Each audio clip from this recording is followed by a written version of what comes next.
कैसे हैं वो मुनिराज? 700 मुनिराज उपसर्ग का निवारण हुआ, लेकिन चूंकि हमारा विषय नय चक्र चल रहा है। हाँ, नय चक्र के संचार में जो चतुर हैं प्रतिबुद्ध हैं, भव चक्र के संहार में जो प्रति समय सन्नद्ध है, निज आत्मा की साधना में भक्त जन के शरण जिनके चरण उनको नमन। बोलिए कंपनाचार्य आदि 700 मुनिराजों की, विष्णु कुमार महामुनिराज की, रक्षाबंधन महापर्व की। समझ गए? हमारे यहाँ रक्षाबंधन का मतलब अपने स्वभाव की रक्षा से, अपने समता भाव की रक्षा से, ठीक है, अपने देव शास्त्र गुरु की रक्षा से संबंधित है। आइए, तो मुनिराज नए चक्र के संचार में कितने चतुर होते हैं, उसी के आश्रय से वो समता भाव रूप रह पाते हैं, है ना। सब समझते हैं किस अपेक्षा से उपसर्ग हो रहा है शरीर पर, ठीक है। मेरा उपसर्ग तो मेरे मोह राग द्वेष से होता है। अगर हमने अपने मोह राग द्वेष को जीत लिया, अपने अज्ञान भाव को जीत लिया, इसका मतलब हमने उपसर्ग को जीत लिया। अब अज्ञानी जीव पर बाहर का उपसर्ग तो नहीं है, लेकिन वो खुद ही अपनी आत्मा पे उपसर्ग कर रहा है मोह राग द्वेष करके, है ना। यह आया था कुछ पॉइंट आपकी गोष्ठी में इस तरह का। मैंने आपने वो तो लिया महामुनिराज विष्णु कुमार मुनि का, लेकिन विष्णु कुमार मुनिराज पे जो उपसर्ग हुआ ये बाहर के जीवों को दिखता है। कौन से नए से दिखाई दे रहा है कि उन पे उपसर्ग हो रहा है? ये कौन से नए का विषय है? व्यवहार में कौन से व्यवहार का? सद्भूत की असद्भूत? असद्भूत। क्यों? क्योंकि वो बाहर में है ना, धुआं लग रहा है, ये सब चीज़ें लग रही हैं। और असद्भूत में भी कहाँ जाएगा? बताओ जल्दी। सॉरी, विष्णु कुमार मुनिराज नहीं, अकंपनाचार्य आदि 700 मुनिराज, ठीक है। ये चीज़ें तो अपने आप समझ लिया करो, टंग स्लिप हो जाती है। अरे तुम्हारी की, इतना भी थोड़ी नया बता देंगे। ठीक है, अच्छा बताओ, विष्णु कुमार मुनिराज पर उपसर्ग हुआ था क्या? हुआ था, हुआ था, हुआ था। उन्हें जब खबर मिली किसी क्षुल्लक महाराज से या किसी गृहस्थ से कि 700 मुनिराजों पर घोर उपसर्ग हो रहा है, तो उनके भीतर में, ठीक है, क्योंकि अभी उनको राग था ना कुछ शेष, तो वो पीड़ा सही नहीं गई। असली उपसर्ग तो वो हुआ अंदर, वो दुखी हो गए। उन्हें अपना ये मुनि पद भी छोड़ना पड़ा। समझ में आया? आप समझ रहे हो असली उपसर्ग क्या है? अपनी आत्मा में मोह राग द्वेष आदि भावों का उत्पन्न होना, ये असली उपसर्ग है अपने ऊपर।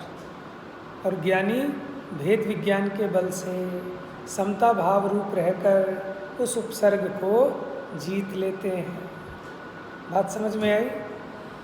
जो 700 मुनिराज थे अकंपनाचार्य आदि, उन पे बाहर का उपसर्ग तो हुआ, जो कि असद्भूत व्यवहार का विषय है, उसमें भी उपचरित।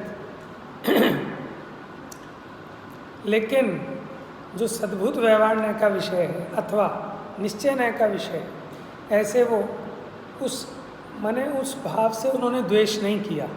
अगर वो उस उपसर्ग के प्रति द्वेष कर देते तो वो जो बाहर का उपसर्ग था वो घातक नहीं था, लेकिन अंदर में जो आपने द्वेष कर लिया वो उपसर्ग घातक हो गया अपने। बात समझ में आई? तो इस कहानी से हमें शिक्षा लेनी चाहिए। जैसे अकंपनाचार्य मुनिराज अपने स्वभाव में अकंप रहे, उन्होंने अपने धर्म की रक्षा की। किसकी रक्षा की? अभी हमें ये बात तो समझ में आती है कि विष्णु कुमार मुनिराज ने धर्म की रक्षा की, लेकिन ये समझ नहीं आती कि असली रक्षा तो अकंपनाचार्य मुनिराज ने की। धर्म तो आत्मा में उत्पन्न होने वाला जो अपना वीतराग भाव है वो धर्म है, जो रत्नत्रय है वो धर्म है। उन्होंने अपने वीतराग भाव की हानि नहीं होने दी, इसका नाम है धर्म की रक्षा की। बात बैठ रही है आपको? तो इस तरह से भी आपको सोचना चाहिए, ठीक है। बाहर की बात तो है जो है, लेकिन भीतर में अपने को क्या शिक्षा लेनी है ना, असली शिक्षा तो ये है। चलिए, अब यहाँ नए के प्रकरण में जो अपना विषय चल रहा था, अगर आपका कोई प्रश्न है तो पूछिए, नहीं तो आगे बढ़ेंगे। पूछिए।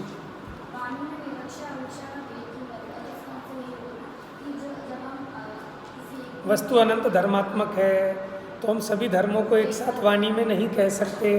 किसी एक धर्म की मुख्यता से कथन करते हैं, बाकी अन्य धर्मों का निषेध किए बिना, ठीक है। इसलिए वाणी में विवक्षा और अविवक्षा करनी पड़ती है। कथनचित अनेकांतवादी हैं, कथनचित एकांतवादी हैं। वस्तु, क्योंकि वस्तु अनंत धर्मात्मक है, ठीक है, वो एक अनेकात्मक है। समझना, ये भी लिखना, वो एक अनेकात्मक है। एक अनेकात्मक समझ गए? एक अपेक्षा देखें एक रूप है, और एक अपेक्षा देखें अनेक। अनेक रूप होकर भी एक रूप रहती है, इसलिए हम अनेकांती भी हैं और एकांती भी। समंतभद्राचार्य का आपने सुना होगा, अनेकांतोपि अनेकांत, कि हमारा अनेकांत भी अनेकांतात्मक है। अनेकांत अनेकांतात्मक कैसे होगा? कि हम अनेकांती भी हैं और एकांती भी हैं, ठीक है। नए एकांत रूप होते हैं और प्रमाण अनेकांत रूप होता है। आप इसमें बना लोगे, अपनी टेबल वेबल बना लेना, इस तरह से थोड़ा सा प्रेजेंट आप अच्छे से कर पाओ, ठीक है। अब तो आप चार्ट बनाने में एक्सपर्ट हो गए, अब तो आप बना सकते हो। तो एक स्टाइल आनी चाहिए ना, जैसे आप वो कौन सा वर्ड में और किस में बनाते हो चार्ट? एक्सेल में। एक बार आपको बनाने आ जाए चार्ट कलाकारी, फिर तो आपके पास बस कंटेंट होना चाहिए, आप फटाफट चार्ट बना दोगे। तो लगाओ थोड़ा थोड़ा इसमें दिमाग।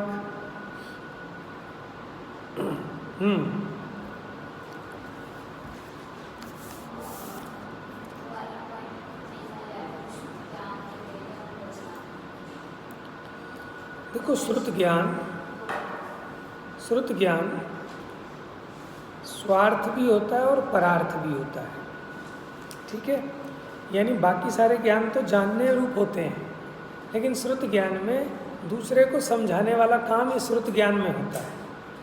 समझने वाला तो सभी में हो सकता है, लेकिन जो समझाने वाला है वो सिर्फ श्रुत ज्ञान की ही विशेषता है। और जब कभी समझाया जाता है तो वाणी के माध्यम से, और वो श्रुत ज्ञान के अनुरूप है, इसलिए उन वचनों को भी श्रुत ज्ञान कहते हैं। लेकिन वो हो जाएगा द्रव्य श्रुत। क्या हो जाएगा? आपको पता है ना, अपना जो आगम है ये द्रव्य श्रुत है, ठीक है। तो समझाने वगैरह का काम ये सब श्रुत ज्ञान में होता है। चूँकि श्रुत ज्ञान ज्ञानात्मक भी है और वचनात्मक भी है, इसलिए श्रुत ज्ञान के विकल्प ज्ञानात्मक भी हैं और वचनात्मक भी है।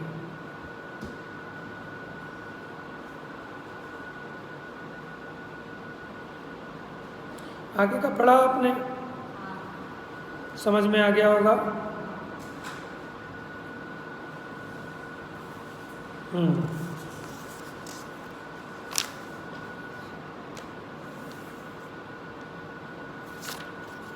चलिए आज इसे कंप्लीट करते हैं।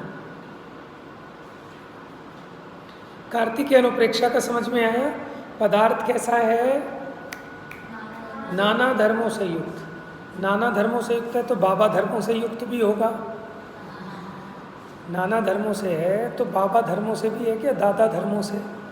यहाँ नाना का मतलब अनेक है, नाना जी नहीं है अपने, ठीक है। तथापि नय उसके एक धर्म को ही कहता है। नय क्या करता है? एक धर्म को कहता है। एक धर्म को कहता है मतलब एक धर्म की मुख्यता से वस्तु का निरूपण करता है।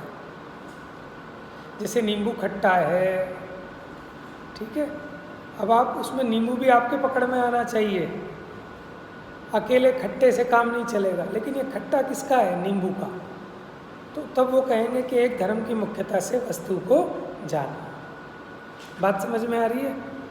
खाली एक धर्म को नहीं, एक धर्म की मुख्यता से वस्तु को जाना जाता है। जैसे ये मेरे चाचा हैं, तो चाचा धर्म की मुख्यता से उस व्यक्ति को जाना है। वस्तु एक रूप है, खाली एक रूप को नहीं जाना, उस वस्तु को जाना, लेकिन उसके एकत्व धर्म की मुख्यता से। आ रही है बच्चों पकड़ में बात? ज्ञानम आ रही है बेटा समझ में बात? लाइट वाइट तो जला लो, नींद कैसे खुलेगी तुम्हारी? फिर जला लो, मच्छर काटे तो पंखा भी जला लो। कुछ ऐसा लग रहा है कि ओवरबर्डन तो नहीं हो रहा है इसका? बातें आसान है, लेकिन हम कोशिश कर रहे हैं कि हम सभी कुछ पढ़ें, नहीं तो छोड़ छोड़ के भी करा सकते हैं हम, है ना? वस्तु तो अनंत, वस्तु में अनंत धर्म ही नहीं, ये इंपॉर्टेंट बात अंडरलाइन कर लेना। वस्तु में अनंत धर्म ही नहीं, अपितु परस्पर विरुद्ध प्रतीत होने वाले, विरोधी है नहीं, विरोधी प्रतीत होते हैं। जैसे एक भाई माल खरीद के लाता है, दूसरा बेच देता है, तो ये दोनों विरोधी हैं कि विरोधी प्रतीत हो रहे हैं? बात समझ में आ रही है? भाई हैं और एक दूसरे के पूरक हैं। अगर वो बेचे नहीं तो वो खरीद के क्या करेगा माल को, और वो खरीदे नहीं तो बेचेगा क्यों? बात समझ में आ रही है? अच्छा, प्रश्न तो लिखवाना भूल गया, लिखो प्रश्न।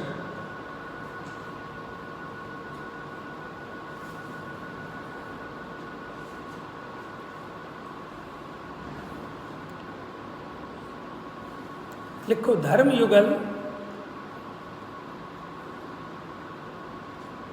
भाई सब लिखिए जल्दी से।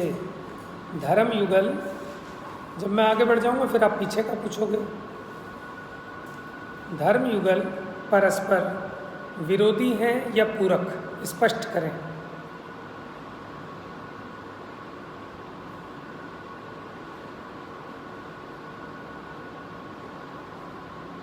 देखो अब समझना जरा, परस्पर विरोधी हैं या पूरक, स्पष्ट करें। क्वेश्चन आया तो बहुत ज़बरदस्त तैयार हो जाएगा फिर आपका। परस्पर विरोधी हैं या पूरक, अब समझना एक मिनट। एक तो मैंने उदाहरण दिया दो भाइयों का, एक माल खरीदता है एक बेचता है, तो उनमें आपस में अपना कार्य विरोधी है, कार्य विरुद्ध है, लेकिन विरुद्ध कार्य होने पर भी दोनों एक दूसरे के पूरक हैं। तो विरोधी भी हैं और पूरक भी हैं। अगर ऐसे जो परस्पर विरुद्ध धर्म है, नित्य और अनित्य, वो एक वस्तु में एक साथ रहते हैं, इसलिए तो विरोधी नहीं है, लेकिन उन दोनों का कार्य अलग अलग है। एक वस्तु की नित्यता को बनाए रखता है और एक वस्तु के निरंतर परिणमन को बनाए रखता है। ठीक है, इस अपेक्षा विरोध भी है, लेकिन ऐसा सर्वथा विरोध नहीं कि दोनों आपस में एक साथ वस्तु में ना रह पाएँ। ठीक है, परस्पर विरुद्धता के कारण वो जगत को टिकाए रखते हैं, वस्तु के स्वरूप को बनाए रखते हैं। अगर ये दोनों विरोधी धर्म ना हो तो वस्तु नहीं टिकेगी। कैसे नहीं टिकेगी? देखो, जैसे अस्ति और नास्ति धर्म है। मैं अपने से तो अस्ति रूप हूँ और पर से नास्ति रूप हूँ, तभी तो वस्तु टिकेगी। जैसे हमने कहा ये लकड़ी का गुटका है, अब अगर ये है सर्वथा हो तो गड़बड़ हो जाएगी। लकड़ी का गुटका लकड़ी रूप, अपने रूप भी होगा और ये माइक रूप भी होगा। लेकिन हम क्या कहते हैं कि है भी और नहीं भी है। ये लकड़ी का गुटका लकड़ी के गुटके रूप तो है, लेकिन ये माइक रूप नहीं है। तो अस्थि धर्म और ये माइक रूप नहीं है, कपड़े रूप नहीं है, मोबाइल रूप नहीं है, किताब रूप नहीं है, तभी तो ये गुटके रूप रह पाया। अगर ये लकड़ी रूप होते हुए माइक रूप भी हो, मोबाइल रूप भी हो, अस्थि रूप माने सब अस्थि रूप हो, तो फिर तो इसकी सत्ता नहीं बचेगी, ये सब घुल मिल के एक हो जाएंगे। तो ये अपने रूप रहता है और पर रूप नहीं रहता। ऐसे अस्थि नास्ति धर्म दोनों इसके स्वरूप को टिकाए रखते हैं। अगर ये दोनों विरोधी युगल धर्म ना हो तो वस्तु की सत्ता नहीं टिक सकती। समझ में आए?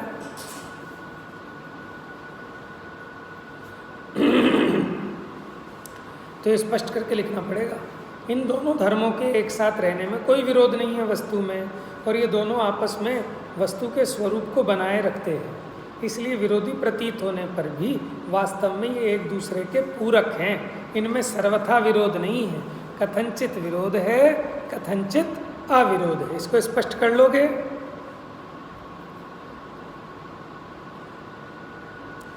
हाँ, परस्पर विरुद्ध प्रतीत होने वाले दो धर्मों में से एक धर्म को ही न्याय धारण करता है। इस तथ्य को ध्यान में रखकर पंचाध्यायीकार न्याय की चर्चा इस प्रकार करते हैं। नीचे देखिए हिंदी में, जिसका लक्षण कहा गया है, ऐसे दो विरुद्ध धर्म वाले तत्व में किसी एक धर्म का वाचक न्याय होता है। इन सब बातों को धवलाकार ने और अधिक स्पष्ट किया। क्या कहते हैं? को नयो नाम। नय माने कौन है, नय किसे कहते हैं? तो कहते हैं ज्ञातुर अभिप्रायो नय, कि ज्ञाता के अभिप्राय को नय कहते हैं।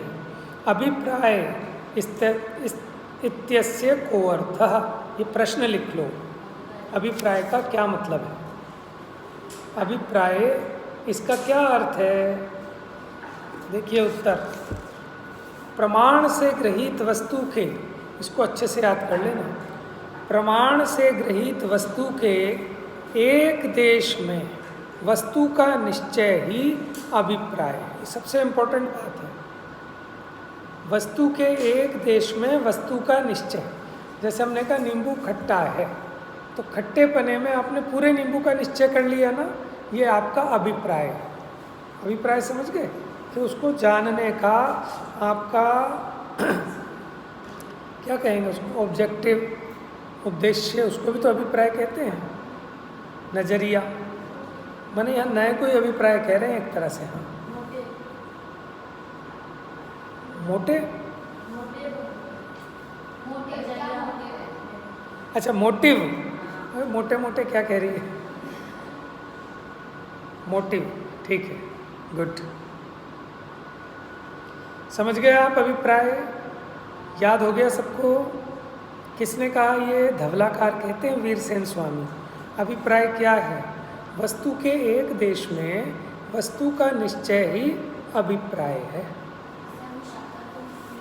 हाँ, मीठा तो उसका एक देश है, वो मीठी भी है, सफ़ेद भी है, चकोर भी है, चिकनी भी है, ठीक है, लेकिन हमने उसके मीठे में ही उसका निश्चय कर लिया, लेकिन अपेक्षा से, सर्वथा नहीं। ज्ञान में सब बातें क्लियर होनी चाहिए। तो प्रमाण से गृहीत वस्तु के, यानी पहले आपने प्रमाण से पूरी वस्तु को जाना है, अब वस्तु के एक देश में वस्तु का निश्चय करना, उसका नाम अभिप्राय है। युक्ति अर्थात प्रमाण से अर्थ ग्रहण करने, अर्थ मतलब वस्तु को ग्रहण करने अथवा द्रव्य और पर्यायों में से किसी एक को ग्रहण करने का नाम नय है। युक्ति अर्थात प्रमाण से अर्थ ग्रहण करने को युक्ति किसे कहते हैं? नए प्रमाण को युक्ति कहते हैं ना। अथवा द्रव्य और पर्याय में से किसी एक को ग्रहण करने का नाम नय है। अथवा प्रमाण से जानी हुई वस्तु के द्रव्य अथवा पर्याय में, माने सामान्य या विशेष में, माने उनके जो विरोधी धर्म युगल हैं उनमें से किसी एक धर्म में वस्तु के निश्चय को, ठीक है, नय कहते हैं, ऐसा अभिप्राय है। नयों का कथन सापेक्ष ही होता है, निरपेक्ष नहीं। अंडरलाइन कर लो, सापेक्ष नय सम्यक होते हैं, निरपेक्ष नय मिथ्या होते हैं। माने जो दूसरी विवक्षा को गौण कर रहे हैं, निषेध नहीं कर रहे, क्योंकि वे वस्तु के अंश के निरूपक हैं। हम जो वस्तु के बारे में कह रहे हैं वो उसका एक अंश से किया गया निरूपण है। उसको सर्वांश मान लोगे तो हाथी और उन अंधों की तरह वो मिथ्याभास होगा। नयों के कथन के साथ यदि अपेक्षा न लगाई जावे तो जो बात वस्तु के अंश के बारे में कही जा रही है उसे संपूर्ण वस्तु के बारे में समझ लिया जा सकता है, जो कि सत्य नहीं होगा। जैसे हम कहें आत्मा अनित्य है, ये कथन पर्याय की अपेक्षा तो सत्य है, लेकिन यदि इसे द्रव्य पर्यायात्मक भाई सब समझ में आ रहा है आपको? बहुत कठिन विषय चल रहा है, देख रहे हो आप ध्यान से? दिमाग नहीं लगा रहे आप यहाँ। दिमाग लगाओगे थोड़ा पसीना छूटेगा। यदि इसे द्रव्य पर्यायात्मक आत्म वस्तु के बारे में समझ लिया जाए तो क्या ये सत्य होगा? हमने जैसे वस्तु को क्या कहा? अनित्य है, ठीक है, अपेक्षा से कहेंगे तो ठीक है, लेकिन पूरी वस्तु के बारे में ऐसा सर्वथा मान लेंगे तो ये सत्य नहीं होगा। तो इस पर प्रश्न लिख लो।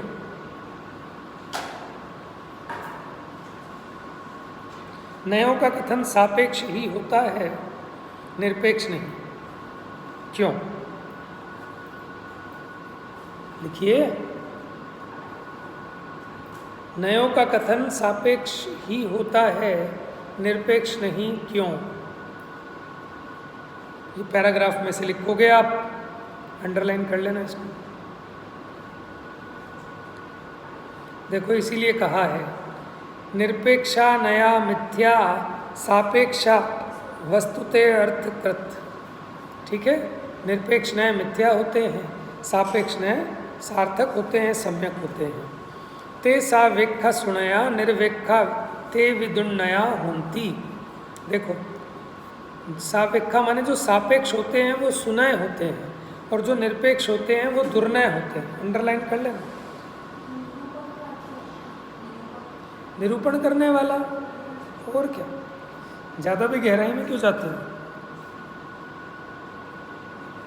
बात समझ में आ गई? कौन से नए सुनय हैं और कौन से नए दुर्नय हैं? जो दूसरे जो उसमें धर्म है उनको निषेध करके सर्वथा ऐसा माने, वो नए नहीं है, नया भास है, दुर्नय है, मिथ्या नय है। और भी अनेक शास्त्रों में नयों की विभिन्न परिभाषाएं प्राप्त होती हैं। अब देखो नीचे, नए स्यादवाद रूप सम्यक श्रुत ज्ञान के अंश। याद हो गई? स्यादवाद रूप सम्यक श्रुत ज्ञान के अंश। इसमें दोनों बात आ गई। स्यादवाद कहा तो वचनात्मक आ गया, वाद सम्यक श्रुत ज्ञान, वो ज्ञान भी आ गया। नयों की प्रवृत्ति प्रमाण द्वारा जाने हुए पदार्थ के एक अंश में होती। क्लियर है बात? अनंत धर्मात्मक पदार्थ के किसी एक धर्म को अथवा परस्पर विरुद्ध प्रतीत होने वाले धर्म युगलों में से किसी एक धर्म को नए अपना विषय बनाता है। ये मैं पहले कह रहा हूँ, सारी एक लॉन्ग क्वेश्चन में दे दूंगा कि अनेक प्रकार की जो उपलब्ध परिभाषाएं हैं वो लिखो, और अगर आप इनके कोटेशन भी देंगे तो नंबर मिलेंगे। ऐसे ऐसे नंबर दूंगा। कोटेशन किस ग्रंथ में आई तो 2 नंबर दूंगा कोटेशन के, ठीक है, और उसका अर्थ लिखना है। इस पे फोकस होनी चाहिए आपके। 10 है ना, जो 10 लिखेगा उसको 10 नंबर, जो 5 लिखेगा उसको 5। अरे पढ़े नहीं अभी सारे, उसी में से तो निकाल के लिखे हैं, छोटे छोटे से हैं ये तो हमने कराए हैं। श्रुत विकल्पों ने यहाँ ऐसा ऐसा कह के काम चल जाएगा। हाँ, ज्ञातुर अभिप्रायों ने, और वो था ना प्रमाण से ग्रहितार्थ ही एकांश, क्या था?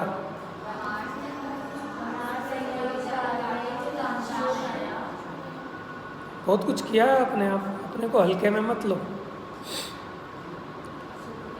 मैं समझ रहा हूँ कि आप लोगों का लेवल बहुत हाई है, जो आप इस बात को सुन रहे हो, समझ रहे हो, ध्यान दे रहे हो, ठीक है ना? नहीं तो 12वीं के बच्चे होते ही क्या है ना? वहाँ टोडरमल स्मारक में भी मेरे ख्याल से शास्त्रीय वर्ष में जाने के बाद नयों की चर्चा प्रारंभ होती है।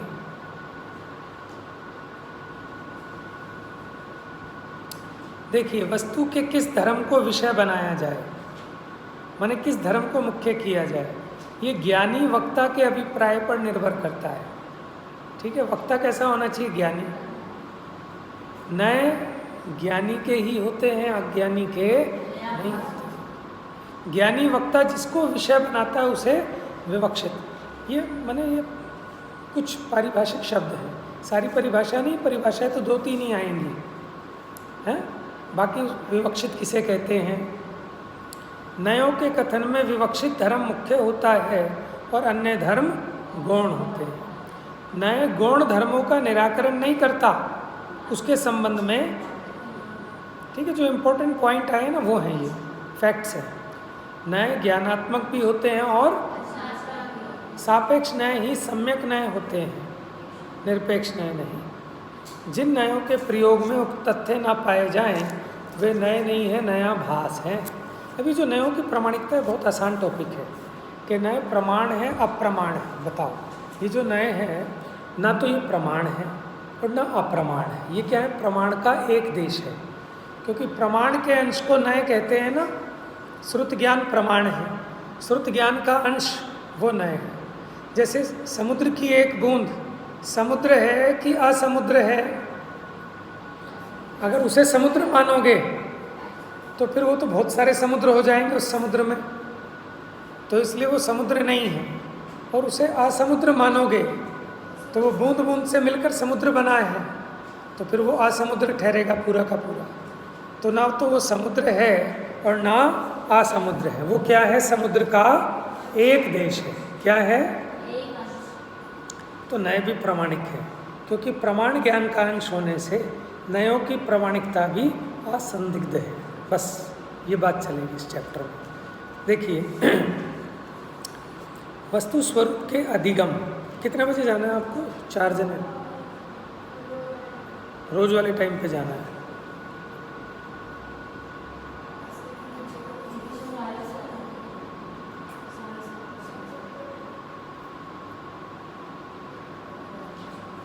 कितने बजे जाना है आपको वैन से? बताओ, रोज कितने बजे जाते हो? 5 मिनट चल सकता है ना अभी? देखो फटाफट पढ़ लो।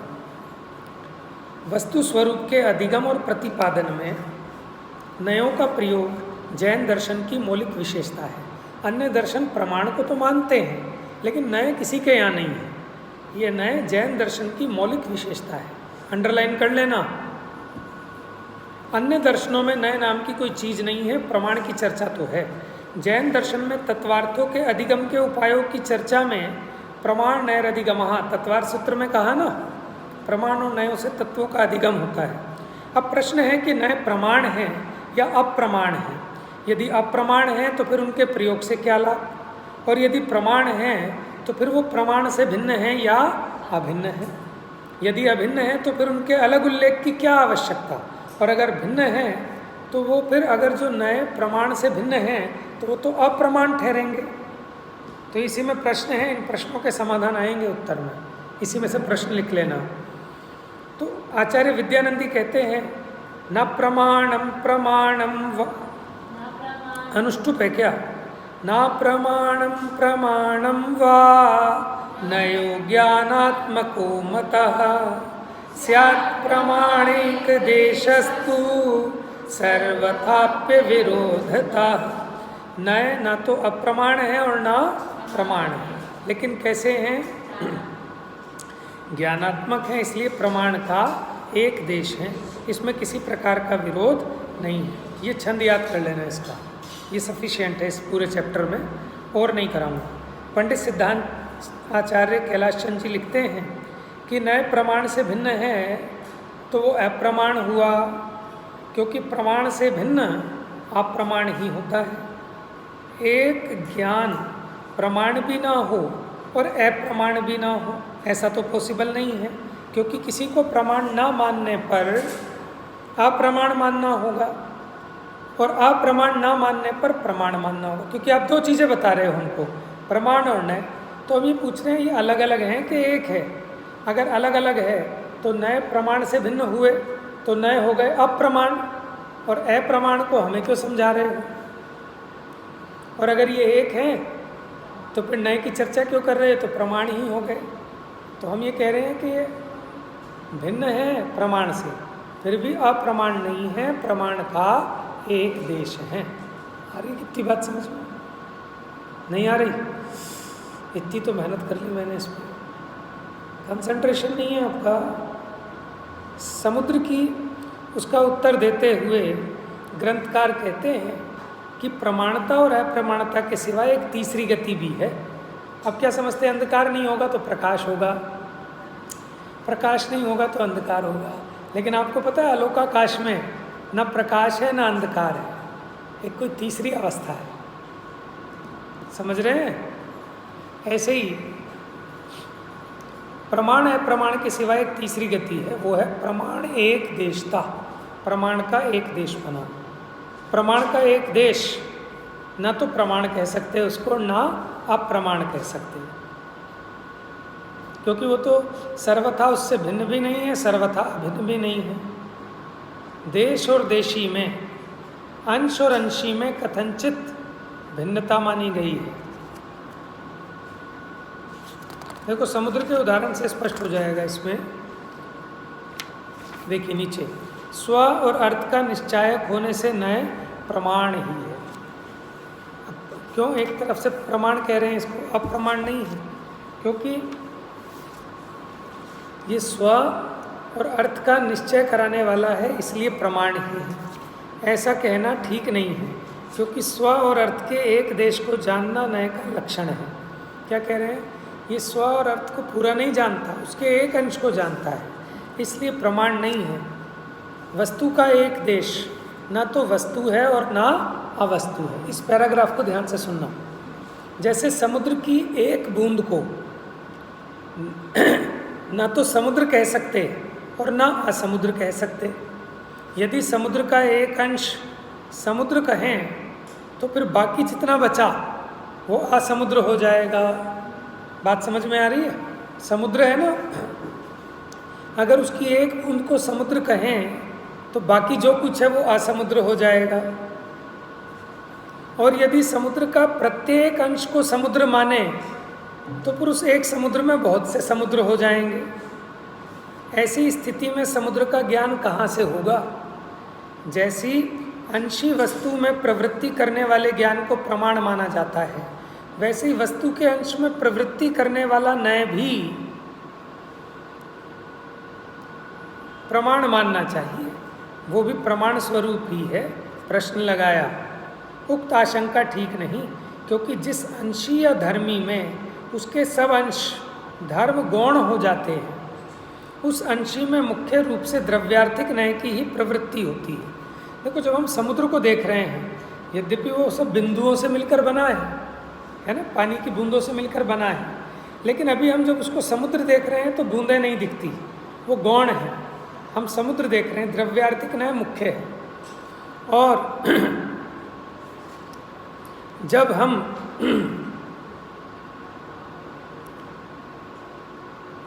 देखो ये इम्पोर्टेंट है, इसकी चर्चा मैं कल करूँगा, आपको समझाऊंगा। पूरे समुद्र को देखने वाला वो भी नय है, प्रमाण नहीं है, और बूंद को देखने वाला वो भी नय है। अब बूंद और समुद्र इन दोनों धर्मों से युक्त देखने वाला, अंशी और अंश दोनों के साथ युगपत देखने वाला वो प्रमाण है। कल हम इसकी चर्चा करेंगे। जा वाणी के ज्ञान से सूझे लो कालो, सो वाणी मस्तक